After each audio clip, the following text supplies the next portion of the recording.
શ્રી રામ અને હું છું પલ્લુ અને હું છું જલ્લુ. પલ્લુ જલ્લુના નવા વિડીયોમાં બધાનું હાર્દિક સ્વાગત છે. તો ગાઈસ આજ છે બધાને ધનતેરસની હાર્દિક શુભકામના, બરોબર ને? હા ના બરોબર છે. હા, આજે હવે બધાને બ્રેકગ્રાઉન્ડ ધનતેરસની હાર્દિક શુભકામનાઓ મારા અને મારા પરિવાર તરફથી. તો ભાઈ આપને મસ્ત મજાના રેડી થઈ ગયા છે ધનતેરસ માટે, અને આપો રેડી થઈ ગયા છે. આપણે કરવાની છે નાનકડી એવી એમથી પૂજા, પછી કરવાની છે પેટ પૂજા. તો ગાઈસ બન્યા રહેજો બ્લોગમાં. તો ફરી વખત મારા અને મારા તારે પરિવાર તરફથી આપ બધાને ધનતેરસની હાર્દિક શુભકામનાઓ. આ છે આપણો ફાઇનલી આજનો લુક. જો આપણે કરવા જવાનું શૂટ કર્યો તો એ જ આપણે પહેરી લીધો છે, કારણ કે આપણી પાસે આજુ દિવાળી માટેના રેડ કલરના કપડાં લેતા આપણે ભૂલી ગયા છીએ. પહેલા આપણે મસ્ત શુભ શરૂઆત કરવાની હોય કાંઈ પણ, તો મસ્ત લાલ કલરના સક્કર માટે પહેરવો પડે, તો આપણે પહેરી લીધું છે. કેવા લાગે છે જરાક કમેન્ટ કરી અને કહેજો. તો આજે ધનતેરસની પૂજા કરવાની છે, તૈયારી બધી થઈ ગઈ છે કમ્પ્લીટ. જેડવે તો જો બીજો કુર્તો પહેર્યો છો. અમે નવો બીજો પહેરી લીધો છે. આપણે તો આજે ધનતેરસ હોય તો કડવા ચોથવાળું. સારું પહેરવું જોઈએ. તો આપણે કડવા ચોટફારો મને પહેરાવ્યો ને પોતે જો નવો કુર્તો પહેરો. આનો બદલો નથી લેવાનો આપણે. તો ચાલો આપણે પૂજા કરીએ. ગાઈસ જો ફાઇનલી આપણે લક્ષ્મી પૂજાનું ડેકોરેશન જો આપણે આવું કર્યું છે. મસ્ત મજાના દીવા લઈ લીધા છે. બધા દીવા પડે ને આપણે બધે દીવા મૂકશું. પછી એટલે મસ્ત મજાના લક્ષ્મીજીનું બધું પૂજન કરશું, મસ્ત આરતી કરશું આપણે. અને બીજું આપણે પછી આરતી કરી અને બધી દીવા મૂકી દઈએ. બસ તો આવી રીતના લક્ષ્મી પૂજન છે, બરોબર ને? તમારા ઘરે કેવું લક્ષ્મી પૂજન છે ને જરા કમેન્ટ કરી અને કહેજો. હાલો આપણે હવે લક્ષ્મીનું પૂજન કરીએ.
લક્ષ્મી માતાની આરતી કરી નાખી છે. બધું જે કે 7 દાન આપણે ધર્યું હતું, પછી હળદર, પછી ધાણા, જે કંઈ ટૂંકમાં આપણને ખબર હતી એટલું બધું આપણે કર્યું. ખબર હતી એટલું અમને આવડે ને એવી રીતના લક્ષ્મી પૂજન કર્યું છે. કાંઈ પણ ભૂલ હોય તો ભગવાન માફ કરે લક્ષ્મી માતા. બાકી તો બીજું તો કાંઈ નહીં નહીં આમાં. હા. બસ આવી રીતના આપણે પૂજા કરી નાખ્યા. લક્ષ્મી પૂજન ફાઇનલી હવે આપણા ઘરે થઈ ગયું છે. તો હવે આપણે બધે દીવા મૂકવાના છે. મૂકી દઈએ પહેલા અહીંયા કરી લઈએ, પછી દીવા બધે બે જણા જઈ અને મેકીએ. તો ગાઈસ પહેલા રહેજો વ્લોગમાં. જીતુ કોને પકડી લાગે. જો પૂજા કરી લીધી આપણે અને હવે જો બધા દીવા કરવાના છે તો આપણે કરી દઈએ. પણ આપણાથી એને મોટી છે. કાલ તો આપણે મીણબત્તીથી કરશું. હવે આજે એક દીવો જગાયો બાકી છે તો હવે આપણે જગાવી લઈએ ગમે એમ કરીને. કાલ તો આપણે મીણબત્તી બધા દીવા પેટાવશું એટલે આપણા હાથનું દાજી જાય. ગાઈસ જો આપણે હવે જીતનો સહારો લેવો પડ્યો ફાઇનલી. ત્યાં દીવો થયો એક બાકી હતો ને આટલી દીવાસળી જગાવી નાખી તોય આપણો દીવા ન જઈ ગયો. તો આવો જો કંઈક આપણે દીવા લાવ્યા છે આજે વખતે તો કલરના. અને જો 2 તુલસી ક્યારા છે એ આપણે ઘરના ઉંબરામાં મૂકશું. અને બાકી છે એ દીવા છે મસ્ત મજાની. જો આરતીની થાળી આપણે આવી ડેકોરેશન કરી હતી. તો ફાઇનલી આપણે લાઈનસર દીવા કરી નાખ્યા છે બધે. અને આટલા દીવા છે હવે કેક મૂકીએ, જુગાડ કરીએ કેક મૂકવાનો. બરાબર, આ દીવા ક્યાં મૂકીએ ને તમને કહું થોડી વારમાં. ફાઇનલી પૂજા કમ્પ્લીટ થઈ ગઈ ને હવે આપણે જઈશું પેટ પૂજા કરવા. મસ્ત મજાનો આપણે રેડ ટી શર્ટ પહેરીને રેડી થઈ ગયા.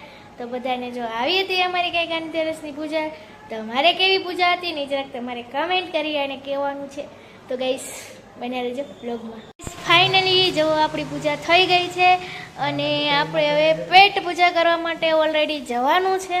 તો ગાઈસ જો બધાય માટે છે નાસ્તો વાળોના પાન લઈ હોય કે એને પ્રોગ્રામ બનાવવા હોય ઈ જીતને કરવા આવજો એમ. તમને આસો પલવના પાન બનાવી દેશે. વેચતા નથી પણ તમને બનાવી દે. ઓકે તો ગાઈસ આવું કંઈક અમારું પૂજા રહી તમને મેં કહી દીધું.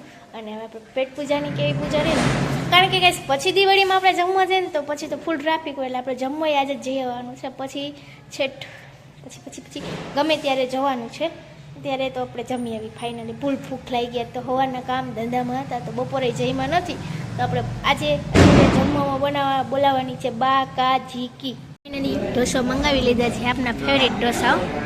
ઢોસા ખાવા પહોંચી ગયા બે. બરોબર ને, સાંભાર ચટણી પાણીપુરી અને પાયસી ઢોસા. બરોબર ને.